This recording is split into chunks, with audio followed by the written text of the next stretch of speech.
Bienvenidos hermanos al fichero número 2 del Evangelio según San Lucas, ficha número 6. ¿No sabían que tengo que ocuparme de las cosas de mi Padre?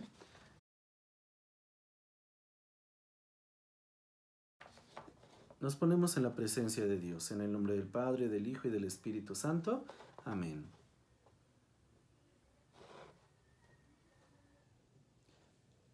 Al octavo día del tiempo de circuncidarlo le pusieron por nombre Jesús, como lo había llamado el ángel antes de que fuera concebido. Y cuando llegó el día de su purificación, de acuerdo con la ley de Moisés, lo llevaron a Jerusalén para presentárselo al Señor, como manda la ley del Señor. Todo primogénito varón será consagrado al Señor. Además ofrecieron el sacrificio que manda la ley del Señor, un par de tórtolas o 2 pichones. Había en Jerusalén un hombre llamado Simeón, hombre honrado y piadoso, que esperaba la liberación de Israel y se guiaba por el Espíritu Santo. Le había comunicado el Espíritu Santo que no moriría sin antes haber visto al Mesías del Señor. Conducido por el mismo Espíritu se dirigió al templo. Cuando los padres introducían al niño Jesús para cumplir con él lo mandado en la ley, Simeón lo tomó en brazos y bendijo a Dios diciendo: Ahora, Señor, según tu palabra, puedes dejar que tu sirviente muera en paz, porque mis ojos han visto a tu Salvador, que has dispuesto ante todos los pueblos, como luz para iluminar a los paganos y gloria de tu pueblo Israel. El padre y la madre estaban admirados de lo que se decía acerca del niño. Simeón los bendijo y dijo a María la madre: Mira, este niño está colocado de modo que todos en Israel caigan o se levanten. Será signo de contradicción y así se manifestarán claramente los pensamientos de todos. En cuanto a ti, una espada te atravesará el corazón. Estaba ahí la profetisa Ana, hija de Fanuel, de la tribu de Aser. Era de edad avanzada. Casada en su juventud, había vivido con su marido 7 años. Desde entonces había permanecido viuda y tenía 84 años. No se apartaba del templo, sirviendo noche y día con oraciones y ayunos. Se presentó en aquel momento dando gracias a Dios y hablando del niño a cuantos esperaban la liberación de Jerusalén. Cumplidos todos los preceptos de la ley del Señor, se volvieron a Galilea, a su ciudad de Nazaret. El niño crecía y se fortalecía, llenándose de sabiduría, y el favor de Dios lo acompañaba. Para las fiestas de Pascua iban sus padres todos los años a Jerusalén. Cuando cumplió 12 años, subieron a la fiesta según su costumbre. Al terminar esta, mientras ellos se volvían, al niño Jesús se quedó en Jerusalén, sin que sus padres lo supieran. Pensando que iba en la caravana, hicieron un día de camino y se pusieron a buscarlo entre los parientes y los conocidos. Al no encontrarlo, regresaron a buscarlo a Jerusalén. Luego de 3 días lo encontraron en el templo, sentado en medio de los doctores de la ley, escuchándolos y haciéndoles preguntas. Y todos los que lo oían, maravillados ante su inteligencia y sus respuestas, al verlo se quedaron desconcertados su madre y le dijo: Hijo, ¿por qué nos has hecho esto? Mira que tu padre y yo te buscábamos angustiados. Él replicó: ¿Por qué me buscaban? ¿No sabían que yo debo estar en los asuntos de mi padre? Ellos no entendieron lo que les dijo. Regresó con ellos, fue a Nazaret y siguió bajo su autoridad.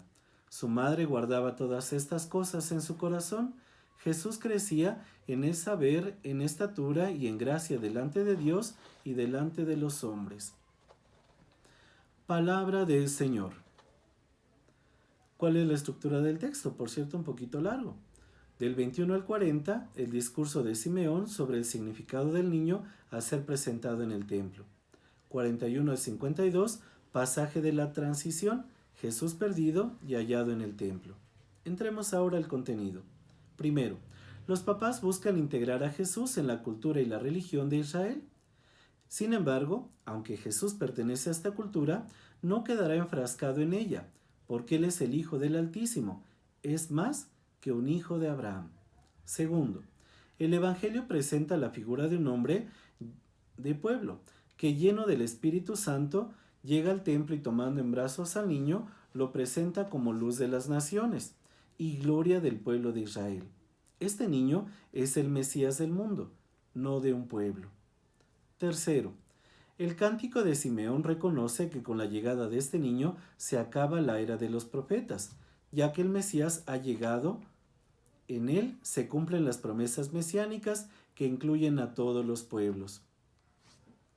Cuarto, Ana, vinculada con la tradición y el templo, continúa creyendo que la misión del niño será la de salvar a Israel de sus enemigos, pero también su misión queda superada. La liberación será para todo el que acepte a este nuevo Mesías sin importar su origen. Siguiente. En Israel, entre los 12 y 13 años, el niño se convertía en adulto. Jesús muestra independencia respecto a la acostumbrada.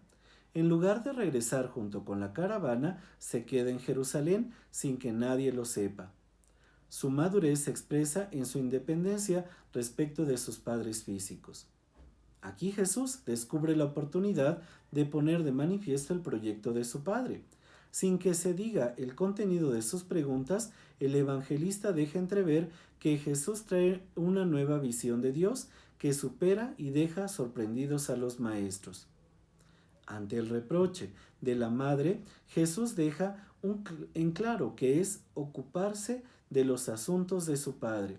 Jesús va manifestando su conciencia de que el proyecto del Padre está por encima de los vínculos familiares, raciales o sanguíneos. Jesús cada vez más se perfila como el Mesías de Dios. No es el Mesías como esperaban, sino como es el plan de Dios para la salvación del mundo. ¿Qué nos dice este texto a cada uno de nosotros? Descubro la necesidad de la salvación a la que Dios Padre me invita en Jesucristo. ¿De qué me salva Cristo y por qué lo llamo el Mesías? ¿Podría hacer mías las palabras de Simeón? ¿Y cómo? ¿Me doy cuenta de mi crecimiento espiritual y de mi compromiso cristiano? ¿Cómo me ocupo del proyecto de Dios? ¿Qué estoy haciendo? ¿Qué actitudes aprendo de la persona de Jesucristo en el texto? Resumiendo, la presentación en el templo y la estancia en Jerusalén de Jesús nos hace pensar en cómo éste va poco a poco rompiendo las ataduras de una ley, una religión, una cultura, unas tradiciones que intentan moldearlo en un esquema arcaico. Jesús va manifestando en su independencia respecto a estos esquemas, reconociendo el proyecto del Padre, de Dios, por encima de todo. No podemos renunciar a tan noble encomienda. El Padre y el reino serán la pasión por la cual Jesús desgaste y entregue su vida.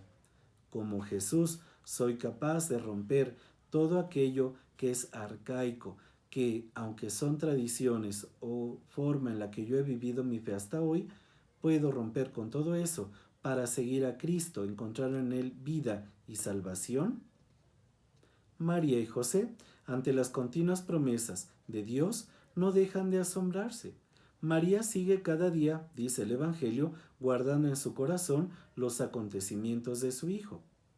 Ella también tiene que aceptar que Jesús es Hijo de Dios y tiene que cumplir la misión que Dios le ha encomendado, que está por encima de las expectativas de María como su madre biológica.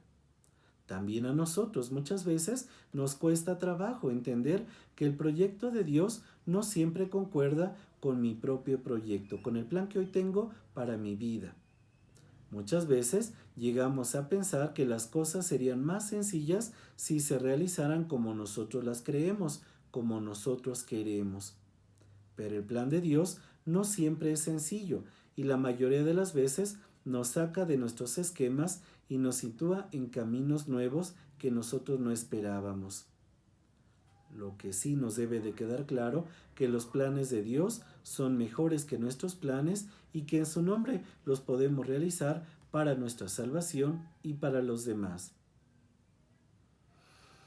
Seamos, queridos hermanos, como Simeón, capaces de descubrir a Dios cuando subimos al templo, cuando hacemos oración, cuando meditamos la palabra de Dios, para dar gloria a Dios por las maravillas que Él hace entre nosotros y en la comunidad. Segundo, seamos como la profetisa Ana, dispuestos a alabar a Dios por las obras que Él sigue haciendo en la sociedad y en la vida de los demás.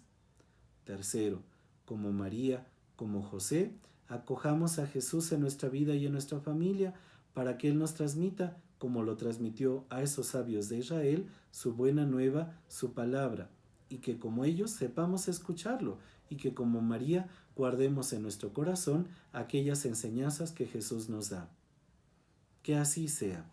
En el nombre del Padre, del Hijo y del Espíritu Santo. Amén. Que tengan muy buen día.